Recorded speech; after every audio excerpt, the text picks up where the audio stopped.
Shalom, selamat pagi keluargaku. Salam sejahtera bagi kita semua. Firman Tuhan hari ini saya ambil dari kitab Ayub pasal 1 ayat 4 dan 5. Demikian firman Allah. Anak-anaknya yang lelaki biasa mengadakan pesta di rumah mereka, masing-masing menurut giliran, dan ketiga saudara perempuan mereka diundang untuk makan dan minum bersama-sama mereka. Setiap kali apabila hari-hari pesta telah berlalu, Ayub memanggil mereka dan menguduskan mereka. Keesokan harinya, pagi-pagi bangunlah Ayub, lalu mempersembahkan korban bakaran sebanyak jumlah mereka sekalian. Sebab pikirnya, mungkin anak-anakku sudah berbuat dosa dan telah mengutuki Allah di dalam hati. Demikian dilakukan Ayub senantiasa. Haleluya. Pagi ini firman Tuhan saya beri judul menguduskan. Keluargaku, salah satu persoalan terbesar dan terberat dalam dunia ini adalah perihal dosa. Kenapa saudara? Karena dosa tidak pernah dapat diselesaikan oleh siapapun dan dalam keadaan apapun, dengan cara bagaimanapun.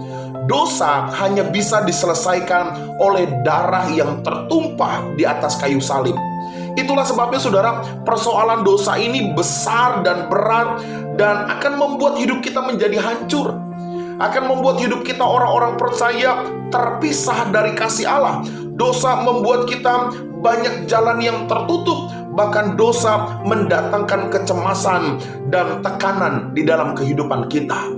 Bapak ibu keluargaku, orang-orang yang hidup di dalam dosa bisa saja berkelimpahan materi. Orang-orang yang hidup dalam dosa bisa saja kaya dan berkelimpahan di dalam harta dan benda, tetapi sebenarnya mereka sedang menuju kepada kehancuran dan penderitaan kekal. Karena itu saudara-saudara sekalian yang dikasihi oleh Yesus Kristus, hidup kita harus senantiasa dekat kepada Allah. Hidup kita harus senantiasa terbebas dari kuasa dosa. Karena itu kita perlu menguduskan diri kita. Bapak ibu, Ayub adalah sosok seorang ayah yang luar biasa. Setiap hari dia menguduskan anak-anaknya. Bahkan Ayub berkata, jangan-jangan anakku berbuat dosa, mengutuki Allahnya. Makanya Ayub memberikan persembahan korban kepada Allah untuk menguduskan seluruh anak-anaknya. Bapak ibu keluargaku, kekudusan sangat dibutuhkan dalam kehidupan kita sebagai orang-orang percaya.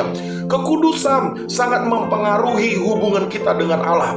Kekudusan sangat mempengaruhi berkat Allah terjadi di dalam kehidupan kita. Karena itu saudara, pagi ini kita akan belajar bagaimana peran seorang ayah. Bagaimana Ayub sebagai seorang ayah bisa membawa kekudusan bagi anak-anaknya.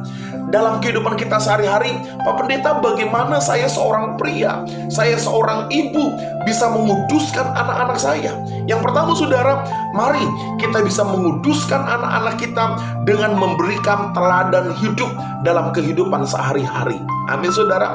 Tidak hanya ucapan kita yang menasehati anak, tetapi keteladanan hidup yang baik itu adalah cara yang efektif untuk kita menguduskan mereka. Lalu yang kedua saudara, bagaimana kita menguduskan anak-anak kita? Mari hadirkan doa, pujian, dan firman setiap hari. Bekali anak-anak kita dengan doa, dengan pujian dan firman Allah. Karena dengan demikian kita sedang membuat rambu-rambu bagi anak kita, dan mereka kudus seturut dengan firman Allah. Yang ketiga, mari libatkan anakmu, libatkan keluargamu dalam pekerjaan Tuhan, dalam pelayanan pekerjaan Allah. Bagaimana kita bisa menguduskan anak-anak kita? Libatkan mereka dalam sebuah pelayanan untuk kemuliaan Tuhan. Dan yang keempat saudara, bagaimana kita bisa menguduskan anak-anak kita? Mari biasakan diri kita terbuka dan takut akan Tuhan, terbuka akan Allah, terbuka akan kehadiran Tuhan, dan jadilah anak-anak Tuhan yang takut akan Tuhan. Pagi ini keluargaku, kuduskan keluargamu, kuduskan dirimu. Jadilah seperti Ayub yang selalu menjadi berkat bagi anak-anak, yang menguduskan anak-anaknya, sehingga kemuliaan Allah, berkat Allah tercurah bagi kita. Shalom keluargaku, selamat pagi, Tuhan memberkati kita semua. Haleluya.